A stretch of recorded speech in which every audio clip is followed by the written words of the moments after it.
Good morning, Grace Church. Sunday morning, and it's cold. I'm actually recording this on Saturday night, and I'm doing it in the Bears Den because, quite frankly, I don't want to go down to church. It's cold down there, and I know the Nebraska Department of Transportation is advising people to stay home, so we're hoping you guys do that same thing today because the wind is drifting and drifting snow, and it's just not very fun at all out there.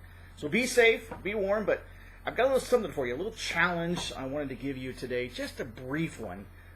Something that I talked about with our leadership a month or two ago, and I wanted to describe it to you guys as well and just kind of walk through this briefly with you guys.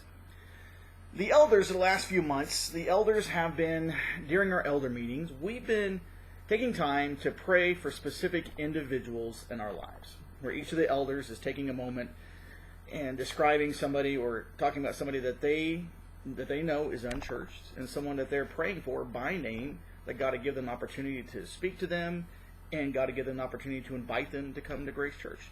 So something we've been doing for the last few months, and if you remember right, we had our Thanksgiving meal, and at our Thanksgiving meal, we challenged you as a church family to invite people to come as well. And many of you did, and those who did, many of them who you invited came, and it was just a great Sunday for us as we had a very large crowd come to Grace Church and participate in that service and the meal with us.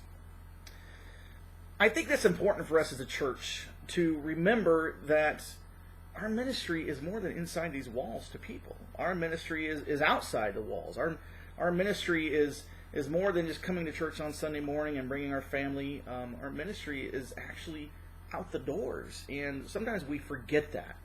And sometimes it's easy for me to forget that. I have to be honest with you. I'm terrible at beginning new conversations with people that I may not know and taking that in a spiritual direction. I really struggle with that, and maybe you do too, and maybe all of you do. I don't know, but that's something that, man, I'm just trying to work on. And this last fall, I was given the opportunity to join a class out of Wheaton in Chicago area in association with the Billy Graham Institute, and that's been very exciting for me and very challenging for me as I've realized just my own hesitance, maybe that might be the right word, in talking to people about spiritual things, about the church, about Christ, about what He's done for us, and all those things. And you sit there and think, well, you're the pastor, you get paid to do this. Well, yes and no, I suppose. But at the same time, I just want you to know this is an area in my own ministry that I need to grow in.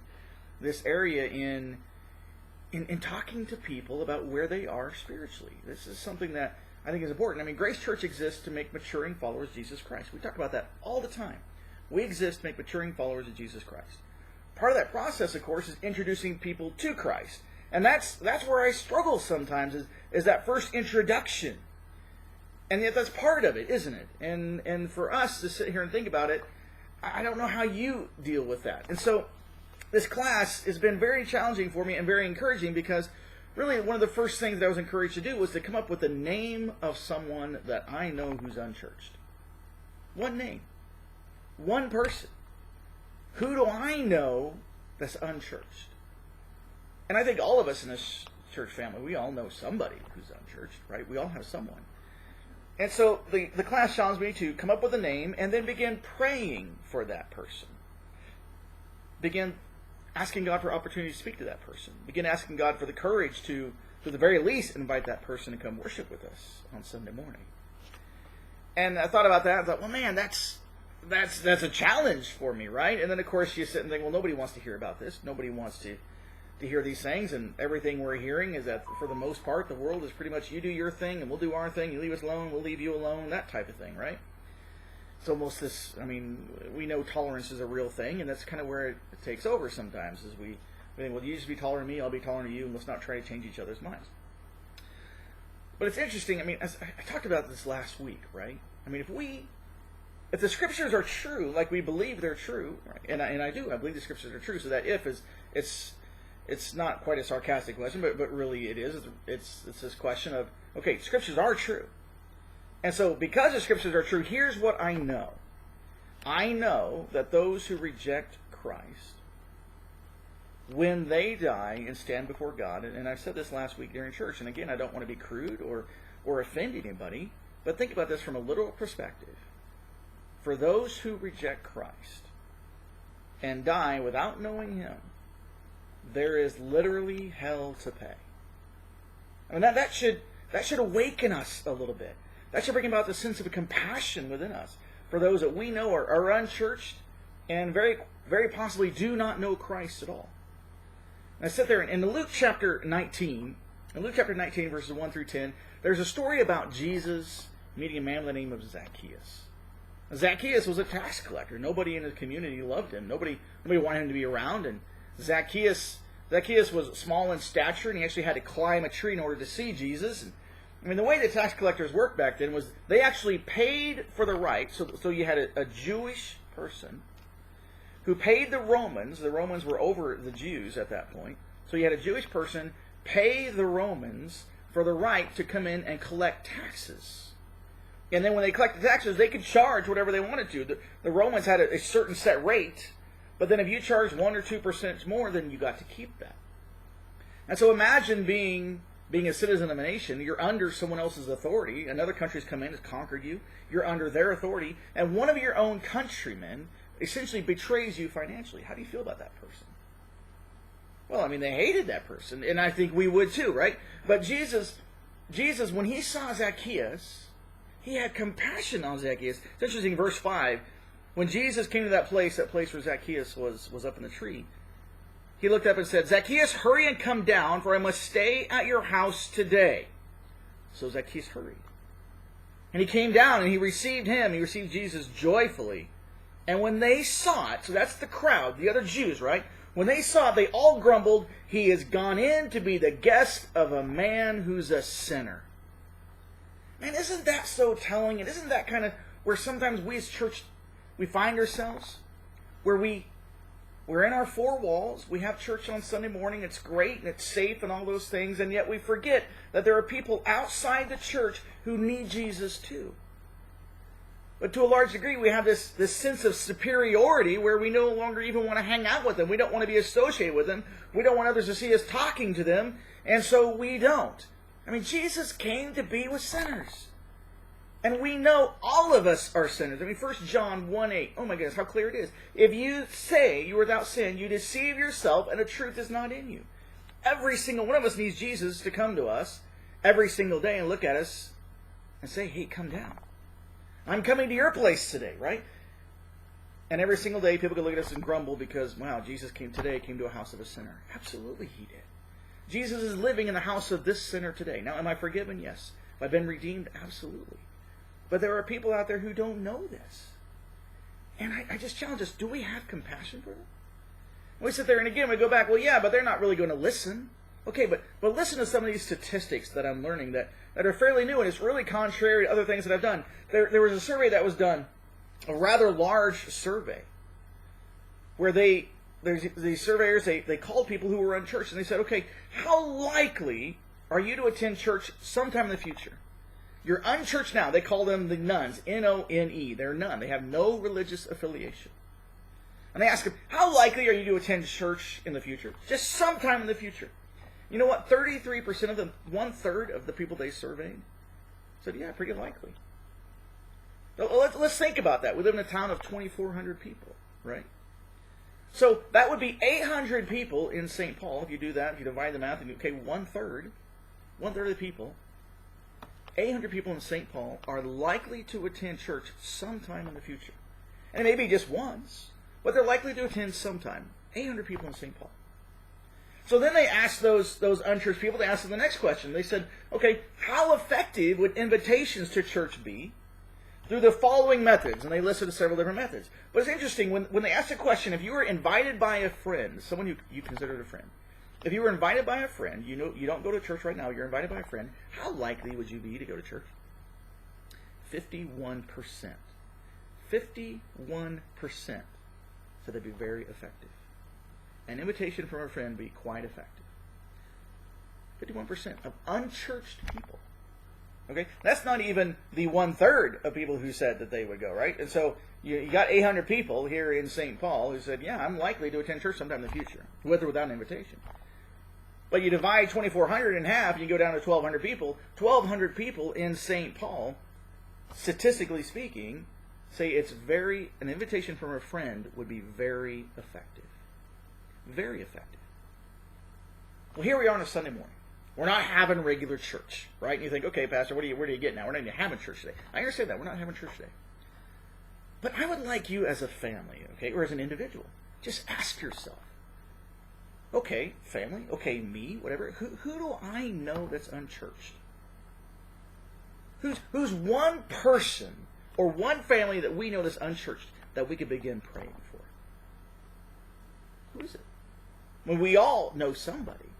Who is your one person that you know? Your one person that doesn't attend church anywhere, may or may not have any spiritual, what's the word I'm looking for here? Interest, I guess. They may not have any of that. They may not have ever expressed any of that to you. And one of those things. But who is that one person you begin praying for? God, here's one person that they need to be in church. God, we need to begin praying for these people. I would challenge you as a family, as an individual, to write that name down. Put it somewhere on your mirror or something like that, and begin praying for them on a regular basis. Even today, gather your family around. Okay, you guys heard what the pastor had to say. Let's think about that, family. Who do we know, and who can we pray for?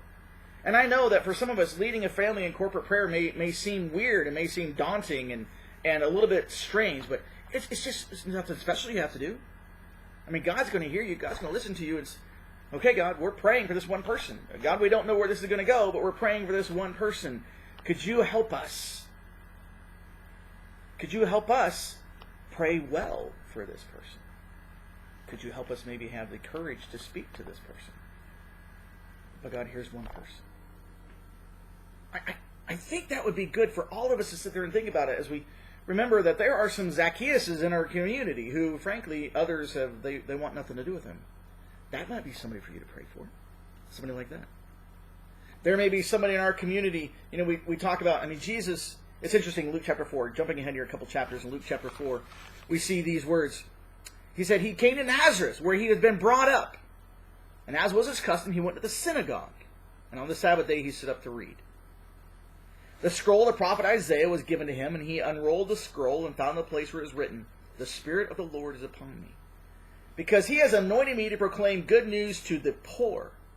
He has sent me to proclaim liberty to the captives, and recovering of sight to the blind, to set at liberty those who are oppressed, to proclaim the year of the Lord's favor."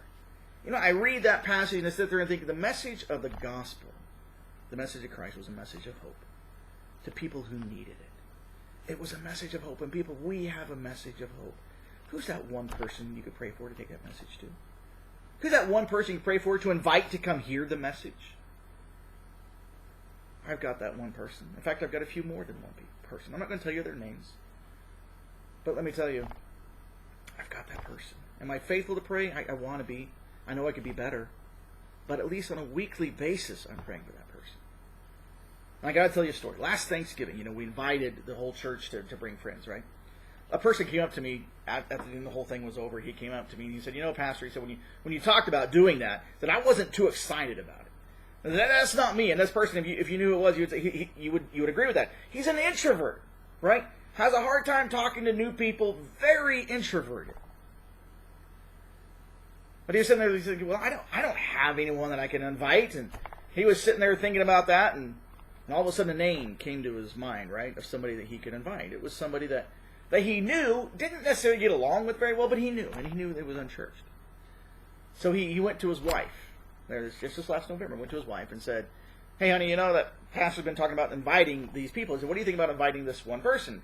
Because his idea, and he told me this, he said, I kind of thought my wife would be like, no, let's not worry about that. We know who that person is. Well, his wife got excited about it. And he was really surprised. His wife got excited about it, and I said, yeah, let's do that. Let's put together an invitation, and we'll print this whole thing out. And so he said, I found myself rather surprised at a computer printing out an invitation, a formal invitation to give to this guy to invite him to come to our Thanksgiving meal.